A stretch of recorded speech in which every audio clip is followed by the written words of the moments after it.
자, 지지는 자하고 축, 인, 묘, 신사, 오미, 신유, 술, 해. 12개가 있어요. 천간은 12개고 기운이 순수해서 합가총 딱 2개밖에 없어요. 지지는 잡대잖아요. 기운이.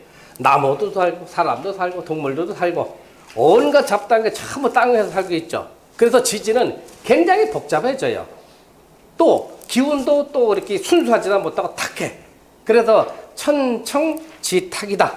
하늘의 기운은 청하고 땅의 기운은 탁하다 하는 그 말이 이제 그 여러분들 나중에 사자성어 배우면 그런 대목이 나와요. 이 땅의 기운의 합에는 복잡하기 때문에 3가지가 있어요. 첫째는 삼합이라는 게 있고, 둘째는 방합이라는 게 있고, 세 번째는 육합이라는 게 있어요. 합에는 3가지가 들어와 있어요. 그러면 천간의 충은 간충 딱 하나밖에 없죠. 지지는 충이 또 여러 가지로 분류가 되어 있어요. 첫째는 요거를 우리가 토탈 충의 개념으로 한번 넣어봅시다. 첫째는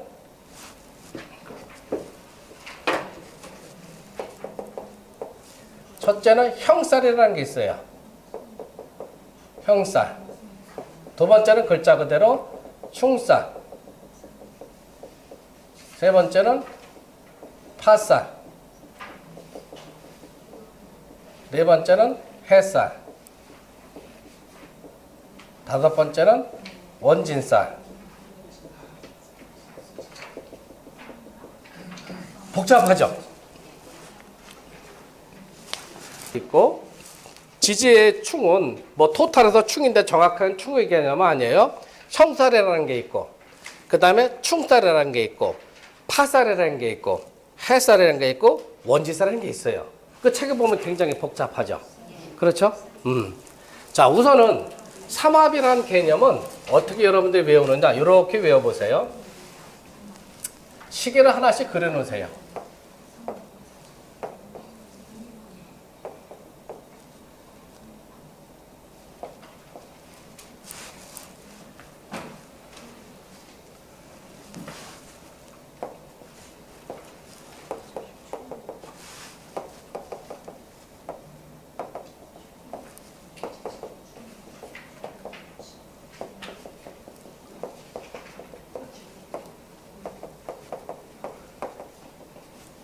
자, 시계를 하나 그려 놓으세요. 월령은 1에서 시작이 돼요. 인월은 1월, 묘월은 2월 이렇게 되고, 신은 자시부터 시작이 되는 거예요. 그래서 여러분들이 시계를 하나 그려 놓고, 삼합이란 건 뭐냐 하면은 정삼각형의 합. 그럼 여기가 12개지니까 정삼각형의 합은 4개가 나오겠죠. 그 신하고 자하고 정삼각형이니까 이렇게 삼합이 되겠죠. 그렇죠? 그래서 여러분들이 적어놓기는 이렇게 적어놓으세요. 신하고 자하고 진하고는 삼합이 돼서 수국이다.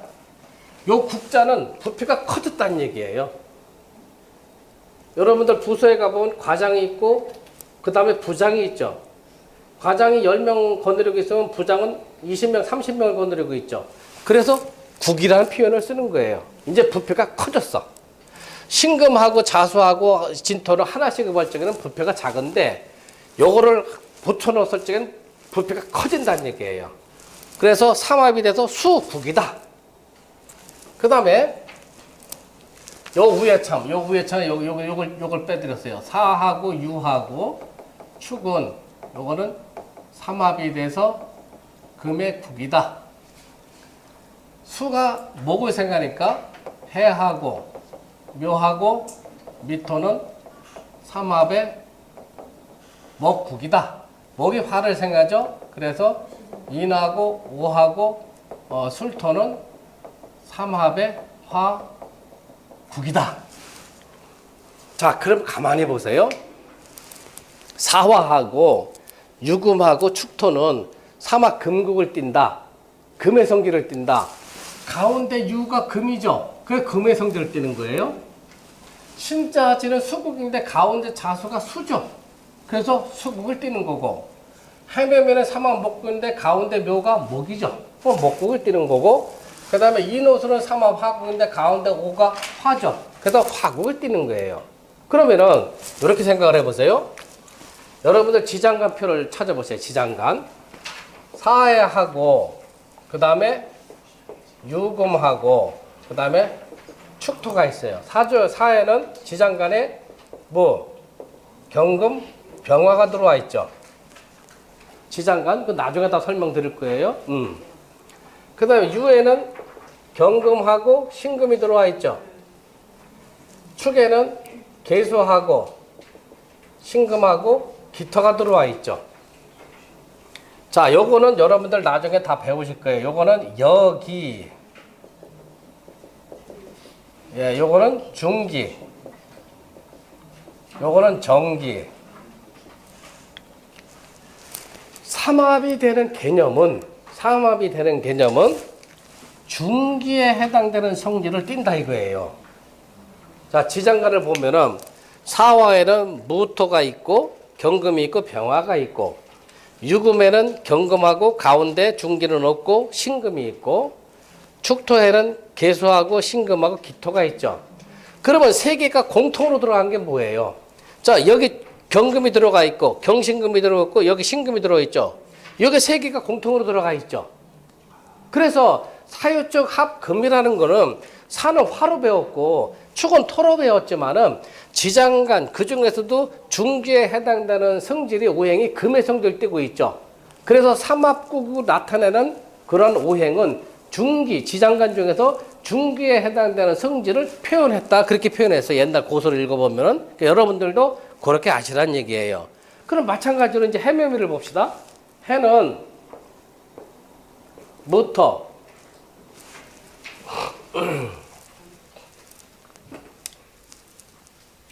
무토, 갑목, 임수가 들어와 있죠. 그 다음에 묘에는 뭐예요? 묘, 갑, 을이 돼 있죠. 밑에는 미중, 정화, 을목, 기토가 들어와 있죠. 공통으로 들어와 있는 게 뭐예요? 목이 들어와 있잖아요. 그렇죠? 요거는 앞에도 갑목, 뒤에도 을목이니까 중간은 당연히 목의 성질을 띠고 있죠. 그래서 이건 전부 다 목의 성질을 갖고 있어요. 그래서 삼합국이라는 것은 합해서 지장간 중 중기에 해당되는 성질을 떼어서 국을 붙였다. 여러분들이 그렇게 외워두시면 돼요. 그 다음에 12지지에서는 정삼각형의 합이다. 정삼각형의 합은 어떻게 돼요? 굉장히 탄탄하고 손상이 안 되죠. 삼각형이 가장 안정적이잖아요. 그래서 우리가 요 사주를 풀 적에는 삼합국이다 하는 개념을 굉장히 많이 활용을 해요.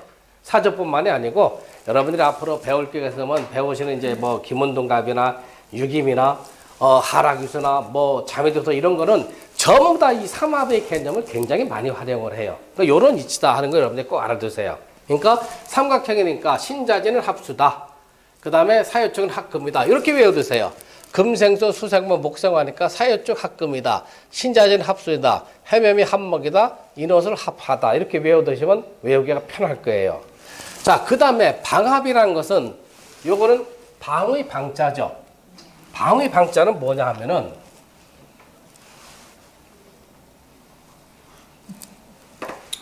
자, 봄은 24일 조직에서 봄은 어디에 해당이 돼요, 여러분들? 봄. 봄은 어디에 들어가요? 인하고 1월, 묘가 2월, 3월, 진,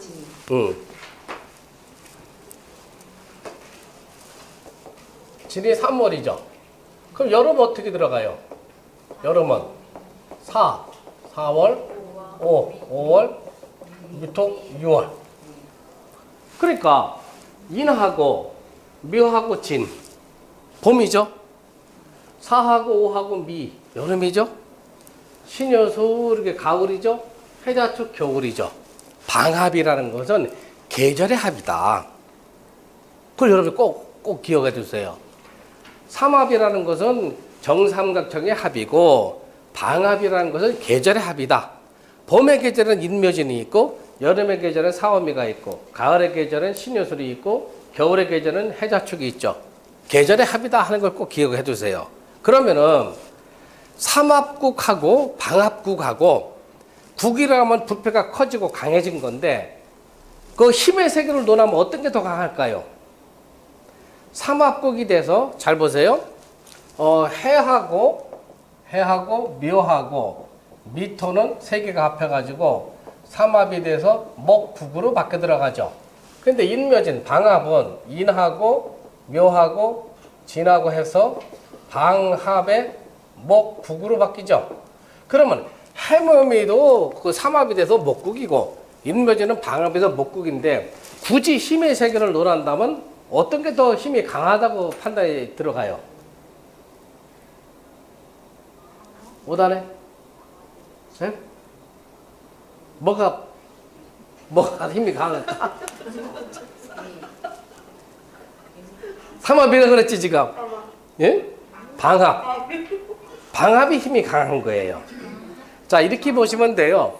삼합이라는 개념은 군대를 하나 만드는데 보병에서도 한 명이 들어오고 공군에서도 하나가 들어오고 해병대에서 하나가 들어오고 그런 삼합하고 또 공군이면 공군만 저기 파주에 있는 공군, 광주에 있는 공군, 저 부산에 있는 공군 세 명이 다 뭉치는 거예요. 그러면 보병하고 해병대가 뭉쳐서 공군의 역할을 하는 거 하고 공군에서만 세 명을 차출해서 그 공군에 해당되는 역할을 맡는 부대를 만드는 거하고 어떤 게 강하겠냐 이거예요. 인묘진이 강하죠. 예. 그러니까 여러분들이 이것도 개념상 여러분들이 머릿속에 정리를 해둬야 돼요. 해묘미 삼합하고 인묘진 방합 목국하고 봤을 적에는 방합 목국이 힘의 세계가 강하다. 옛날 분들은 2배 이상 강하다 그렇게 표현을 했어요. 그러니까 사주를 풀 적에 이런 내용들을 풀지를 못하면은 이제 이해가 되기가 힘들겠죠. 그럼 이렇게 봅시다. 자, 수하고 상극되는 게 뭐예요? 수하고 상극되는 거. 만약에 이제 사화가 들어오면 이건 우리가 상충이 돼요. 어떤 사람의 사주가 이렇게 봅시다. 여기가 해가 들어와 있고 묘가 들어와 있고 미토가 들어와 있어요. 그 해묘미 삼합 목국이 들어와죠. 그런데 세운이나 대운에서 사화가 들어와서 사의 상충을 때려요. 때린다는 건 해수가 손상이 시키는 거죠. 그러면 이게 손상이 됐다면 삼합국은 어떻게 되겠어요? 삼합국은 손상이 돼서 깨지는 거죠. 깨지지만은 묘하고 미토가 남아있죠. 해묘미는 목국이니까 묘목이 살아있어요. 해수가 손상이 됐지 묘목은 살아있으니까 요거는 묘미가 반합 목국이 되는 거예요. 자, 그런데 만약에 유금이 들어온다? 세운에서 유금이 들어오고 대운에서 유금이 들어온다. 그러면 묘요충 이걸 치죠. 해묘미가 삼합 목국인데 유금이 대운하고 세운에서 들어와서 묘요충을 때리니까 이 녀석이 어떻게 돼요? 날아가 버렸죠. 그러면 해하고 미만 남게 되잖아요. 그럼 얘도 삼합국으로 해야 되나? 반합국으로 해야 되나? 반합국으로 인정은 해주되 힘은 없다는 얘기예요. 아시겠죠? 자, 이렇게 봐요. 어떤 사람의 사주에 목이 더 이상 필요치가 않아. 그래서 싫어할 녀석이야. 싫어. 귀신이야. 그런데 얘는 해묘미가 돼가지고 목이 필요치가 않은데 해묘미가 됐으니까 인생사례가 어떻게 되겠어요? 20, 30, 40까지 죽어라 하겠죠. 그런데 유금이 들어가지고 묘유충을 때리면은 삼합국이 깨지죠. 그럼 이제 얘는 어떻게 되겠어? 살아라 하는 문제가 들어오죠. 아시겠어요? 그러니까 삼합국이라고 해도 충이 어느 쪽에 충이 들어오느냐, 방합국이라고 해도 충이 어느 쪽으로 들어오느냐 하는 걸 여러분들이 잘 파악을 해둬야 된다. 이제 합충으로 간가 되면 복잡해져요. 여러분들이 정신을 바짝 차려야 돼. 여기서 만세 부르지 말고 한 몇 년 나하고 더 공부를 해야 되겠죠? 정신을 여러분들이 바짝 차리고. 그럼 교수님 그 방학 때도 두 개도 마찬가지예요? 두 개는 이제 다르지. 질문 잘했어요. 자, 인묘지는 묘유충을 때리죠. 인하고 진이 남죠. 요거 여름이 아니야. 요것도 봄이야. 진토도 여름으로 가기 전에 봄이야. 그래서 요거는 뭐라고 하냐면은 같은 동료 유자 써가지고 유신의 합이다. 요건 합으로 인정을 해줘요. 다르단 말이에요. 아시겠죠? 이런 개념을 여러분들이 요 하나 가르쳐 드리면은 왜 벌써 가? 요건 좀 이따 가야 되냐, 왜? 좀 더 있다가. 그래서 이렇게 합이 돼서 부서지는 개념, 또 살아남는 개념, 이런 것들 여러분들이 잘 공부를 해서 파악을 해둬야 된다. 자, 육합이라는 개념은요. 육합은 6개가 합이 돼서 저기가 아니고 두 개. 그건 뭐냐? 자하고 축이 합토가 돼요. 그 다음에 인하고 해가 합목이 돼요. 그 다음에 묘하고 술이 합화가 돼요. 그 다음에 진하고 유가 합금이 돼요. 사하고 신이 합수가 돼요. 그 다음에 오하고 미가 합은 되는데 불변이다 그랬어요. 옛날 책을 보면 불변인데 요즘 학자들은 요거는 화의 성질을 띈다 그렇게 표현을 해요. 나도 요거에 공감해요. 옛날 책을 보면은 오미는 합하되 불변이라 했는데 지금 근대의 사주의 공부를 많이 하신 분들은 오미는 불변이 아니고 합의 성질을 띠고 있다 이렇게 얘기를 해요. 저는 요게 요 학설에 공감을 해요. 그럼 요 두 개가 합한 거. 그럼 요것도 마찬가지예요. 자하가 수고 축토는 이제 여러분들 나중에 배우실 거예요. 요거는 습기가 많은 진흙토다. 그래도 토의 성질을 띠는 거예요. 요거 이는 목이고 해는 수인데 합해서 목의 성질을 띠고, 그 다음에 묘는 목이고 술은 토인데 합해서 화의 성질을 띠고, 요거는 두 개가 6개가 있다 가지고 육합이라고 하는 거예요. 사주를 풀 적에는 상합, 삼합하고 방합이 나오는 경우가 많지는 않아요. 그러나 육합은 수도 없이 많이 나온다. 그러니까 여러분들이 요거는 꼭 외워두셔야 돼요. 요거 육합의 개념. 자, 우리가 요거 형충파의 원죄는 그럼 우리가 다음 시간에 하고, 우리 아까 그거 잠깐 이제 풀어봐 드릴게. 여러분,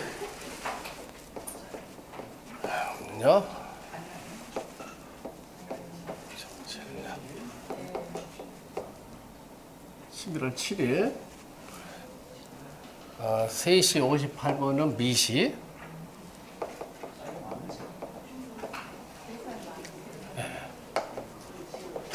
정묘에 자에 경술에 개비.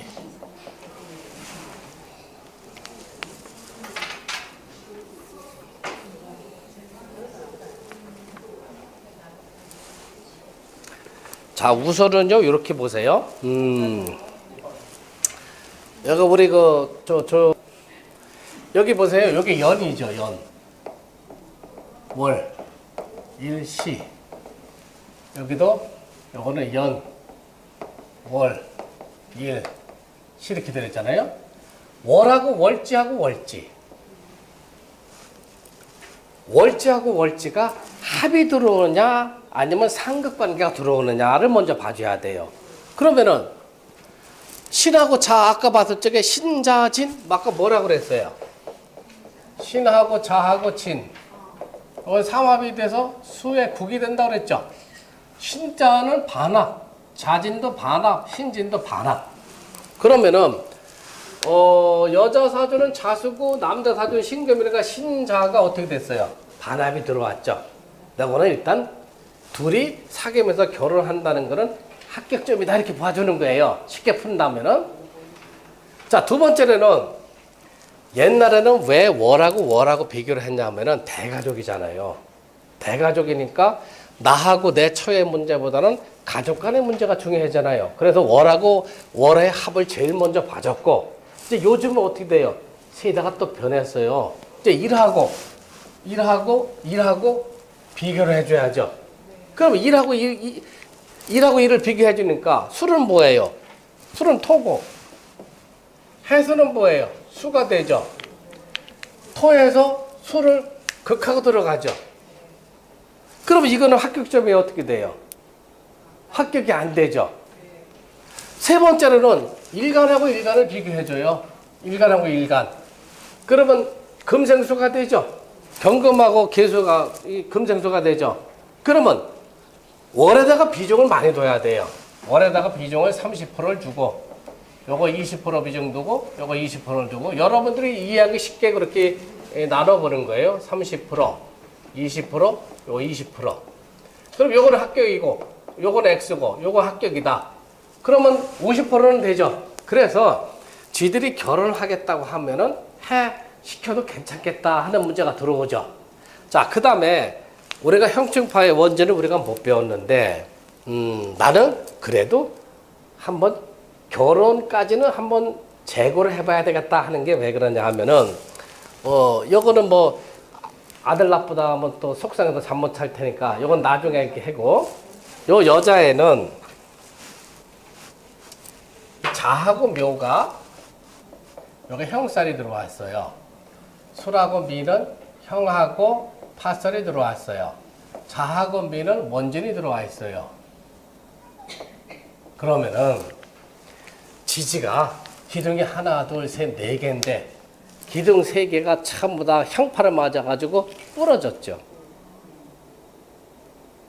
나보고 와가지고 복채를 내면서 얘들 결혼권 하면 나는 너 해주겠다는 얘기지. 아시겠어요? 이거 그 외로 뭐 풀어볼 게 많지만은 여러분들이 이해할 수 있는 수준에서는 이렇게 봐주면 틀림없다. 그리고 지지는 뭐라 그랬어요? 지지는 기둥이라고 그랬죠.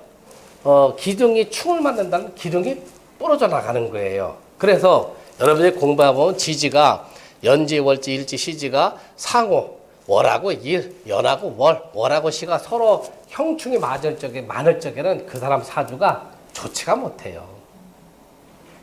예, 그거 여러분들이 꼭 판단해 두시고, 저 같은 경우도 여러분들 내가 이거 가르치고 공부 많이 해서 여러분들 부러워하시겠지. 사주가 전부 지지가 형충파이로 들어오면 어떻게 되겠어요? 안 되죠. 더더군다나 위까지 형충파에 들어오면 어떻게 돼요? 단명으로 들어오는 거예요. 예? 이거는 교수님, 그럼 연주가 많은 여자라든가 남자는 어떤 남자고 어떤 상대를 만나고? 그때는 이제 여기서 하나 더 비교할게. 용신하고 또 비교를 해줘야 되겠죠. 그래서 이런 게 있어요, 여러분들. 여기에서는 이렇게 자묘형이 되고 자묘 원진되고 형파가 되고 술미 형파가 되고 이렇게 하지만은 만약에 대운의 흐름에서 자묘형이지만은 이건 뭐야? 신금이 들어서 합수를 묶어주면은 자묘형 때리는 걸 얘들이 나중으로 미루겠죠. 또 술미 형파를 치는데 오화가 들어가면 오미 합으로 해가지고 술미 형파를 나중으로 미루게 되겠죠. 그래서 어떤 사람들이 그 질문해요. 아니 교수님, 어이구 지지에 형충파이가 다 있는데도 대통령 해먹은 사람이 있어요? 당연한 거죠, 그거는. 왜냐? 형충이 있다 하더라도 대운에서 교묘하게 합으로 바뀌어 놓으면은 길하게 되는 거예요, 이제. 그러나 보통의 사람들은 지지가 형충파이가 많으면은 힘든 사주다. 인생에 고락이 많어. 고락이 많아야 뭐가 좋겠어요? 응? 그럼 왜 그러냐? 형충파이가 많아서 그래요. 안 된다고, 그게. 그러니까 여러분들이 이제 이 공부를 해서 주변에 또 친구분, 자녀분들이 사주를 봐달라 하면은 지지가 형충파이가 많으냐, 없느냐. 벌써 많으면은 그 아들, 그 딸은 높이 올라가질 못해. 그건 틀림없어요. 응? 여러분이 공부해서 여러분들 자녀들 거는 이제 그렇게 풀어줘 보세요. 자, 요거는 결론은 X표야. 응? 응. 네. 자, 또 질문 있으면 하세요.